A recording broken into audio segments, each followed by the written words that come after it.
Les femmes l'ont toujours utilisé pour avoir de la nourriture gratuite. Quand avez-vous compris que votre pote était célibataire pour une très bonne raison? J'ai une amie avec des attentes complètement irréalistes. Elle est dans la petite trentaine et je sens qu'elle va rester célibataire pour toujours. Chaque fois que j'essaie de lui en parler, elle finit d'une façon ou d'une autre par m'insulter.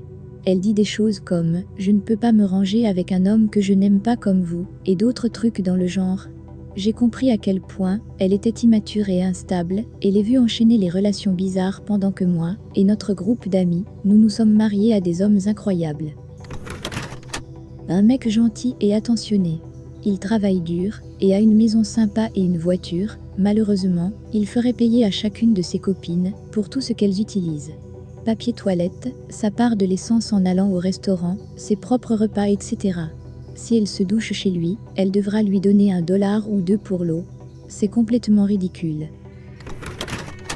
Mon colocataire, qui est aussi un ami de longue date. Il est gros, mais cela lui va bien. C'est un mec bien et intelligent. Le problème, c'est que son estime personnelle est détruite, et au point où il en est, il assure être mieux tout seul. Il a été obsédé par des femmes qui n'en valaient pas la peine, et il a une mauvaise image de son propre corps à cause de quelques mauvais rencarts. Ce qu'il ne voit pas, c'est qu'il a de la valeur. Il est d'une grande morale, et a des centres d'intérêt super cool. Du coup, il s'est isolé et reclus dans les jeux vidéo, et n'essaie plus d'avoir de rendez-vous. J'ai de la peine pour lui, et cela me met mal de ramener ma copine à l'appart. Ou même d'afficher à quel point je rencontre des gens facilement, sans trop d'efforts, et avec une attitude positive. Il est encore vierge à 28 ans, parce que ses attentes sont trop élevées, et il est toujours aussi immature que lorsqu'il avait 15 ans. Il s'attend à trouver la femme parfaite, qui est pure et qui partage ses valeurs. C'est un putain de religieux taré, qui croit à toutes les conspirations. Il paraît génial vu de l'extérieur, puis tu vois un peu de sa folie, et il n'attire personne, et paraît encore plus fou. Il est célibataire pour la même raison que moi, anxieux et terrorisé à l'idée de se faire rejeter, en plus du fait qu'il vit dans une petite ville. Mais j'ai conscience de mes problèmes, et je travaille dessus, alors que lui ne le fait pas. Je l'ai encouragé, et lui ai expliqué ce que je faisais pour m'améliorer. Je suis content de l'aider à s'en sortir, même si cela veut dire que je le traite de connard d'entêté parfois. J'ai un ami qui paraît sage 2 fois sur 3. Il a des problèmes pour garder un emploi stable, mais il est super sympa. Cependant, ses standards de femme sont élevés. Elle doit valoir un 10, donc un canon de top modèle. Une femme du même genre que lui, ou même d'un niveau légèrement au-dessus de lui, ne l'intéresse jamais. Il a trompé et brisé le cœur de celle qui aurait dû être la femme de sa vie. C'était l'une des plus gentilles et douces personnes que j'ai connues. Quand elle a tout découvert, on était tous fâchés. Il ne comprend pas où était le problème. Elle est maintenant l'une des meilleures amies de ma femme. Lui, eh bien, je ne lui parle plus. J'ai un ami qui est un peu gros, mais il est vraiment gentil et drôle. Donc je me suis dit que ce ne serait pas trop dur pour lui de trouver quelqu'un. Mais à chaque fois, il a que de courtes relations de genre une semaine. Les femmes l'ont toujours utilisé pour avoir de la nourriture gratuite. Une nuit, il a emmené un de ses rencarts à un bar où nous étions, et il a été si agressif avec elle. Et plus il buvait, plus cela empirait. Au point où il disait ouvertement vouloir la baiser sur le parking. On a tous dit tu vas trop loin, et elle a levé les mains et est partie. Il nous a regardés, et n'avait aucune idée de pourquoi elle était partie. J'ai 3 bons exemples. J'ai étudié avec une fille qui valait un 10. Elle ressemblait à la blonde cliché, la voisine des films des années 90. Je suis allée dîner avec elle une fois. Elle m'a dit que toute la médecine moderne ne fonctionnait pas et qu'il suffisait d'une marche dans un parc pour être guéri par l'énergie. Puis, elle a senti mes cheveux pour voir si nous étions compatibles. Je ne pense pas que j'ai besoin d'en rajouter. Un de mes amis les plus proches est un mec physiquement dans la moyenne, mais il vient d'une famille très riche et qui possède une grande maison. Malgré tout, les filles le larguent toujours. Pourquoi? Parce qu'il agit comme un enfant. Un autre de mes amis est séduisant, un mec bien éduqué, mais il traite les femmes comme de la merde. Typiquement, il les rencontre, leur fait croire qu'il est fou amoureux d'elles, ce qui les fait tomber encore plus amoureuses de lui. Après ça, il s'amuse un peu avec elles, puis rompt avec elles pour des raisons en leur sortant de mauvaises excuses. Il était ce mec méchant et malveillant qui s'énervait lorsque n'importe qui d'autre que lui avait ne serait-ce que le moindre petit succès ou que quelque chose de positif arrivait à quelqu'un d'autre. Peu importe ce que l'on pouvait dire ou faire pour le soutenir, cela n'aidait pas. Une année, je lui ai envoyé des cadeaux pour son anniversaire ou pour les vacances, et même lorsqu'il m'a fait savoir qu'il les avait reçus, il a quand même continué de réagir comme si personne ne lui avait jamais rien donné. Il fait aussi de très mauvais choix concernant ses amis. Certains d'entre eux continuaient de l'enfoncer chaque fois qu'il parlait de ses problèmes ou qu'il parlait de manière générale. Jusque-là, je ne l'ai pas vu attirer beaucoup de femmes. Je connais la raison exacte, mais c'est un peu triste. Il est handicapé physiquement et ne croit pas que les femmes voudraient sortir avec lui. Quelqu'un lui a dit, en tant qu'handicapé, c'est incroyablement difficile. C'est suffisamment compliqué pour les gens normaux. Si on y ajoute un handicap, c'est un coup dur, qui vaut tous les rejets. J'ai eu 2 rendez-vous l'année dernière, et elles ont été très déçues lorsqu'elles m'ont vu en vrai. Ensuite, j'ai eu un match qui demandait une meilleure photo de moi. Lorsque je lui en ai envoyé une sans montrer mon handicap, elle a répondu « Je ne sais pas pourquoi je pensais que tu étais handicapé ». La plupart des femmes ne veulent pas sortir avec des mecs handicapés. On nous voit comme moins que des hommes qui ne peuvent pas les protéger. On nous voit plus comme un fardeau dont elles devront s'occuper, comme si elles étaient notre mère. C'est incroyablement frustrant lorsque les gens agissent comme si tout ce que tu avais à faire, c'était de te bouger les fesses. Genre, vraiment ? J'ai été à plus de premiers rendez-vous que la plupart de mes amis réunis. Les mecs normaux se font juste rejeter s'ils ne sont pas assez grands.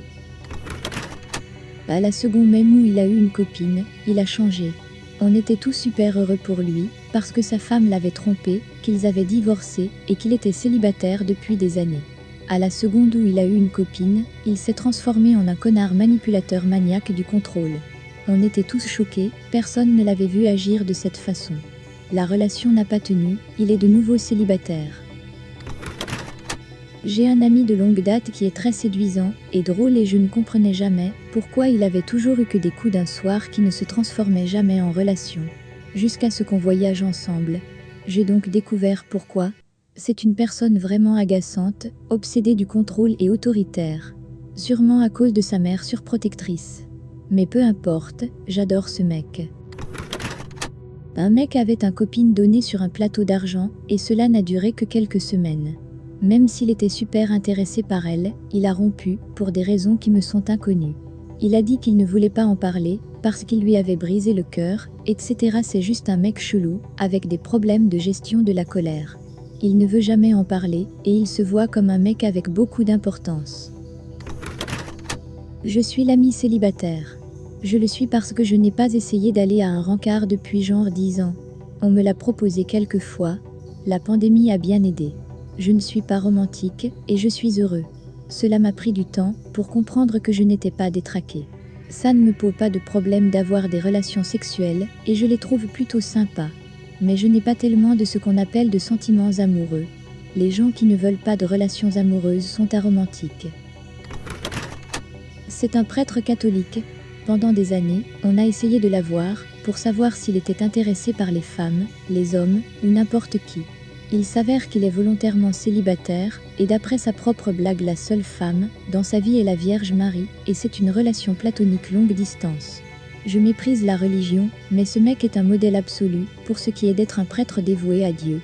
Le genre de prêtre qui discute de manière calme et amicale avec les athées, mais qui défonce absolument n'importe quel chrétien fanatique qui manque de respect au commandement de Jésus sur l'amour inconditionnel. C'est aussi un mec séduisant. Les femmes le remarquent et tout ce qu'il offre en retour, ce sont des leçons théologiques. Je suis cet ami et je pense que c'est un manque de confiance en moi.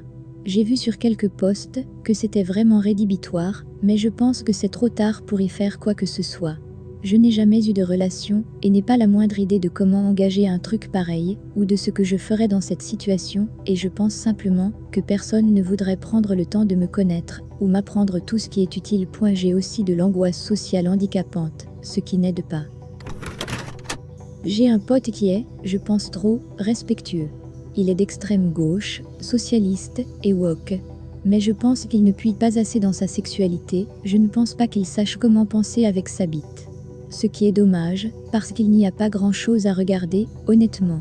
Il est chauve, pâle, roux et pas vraiment athlétique.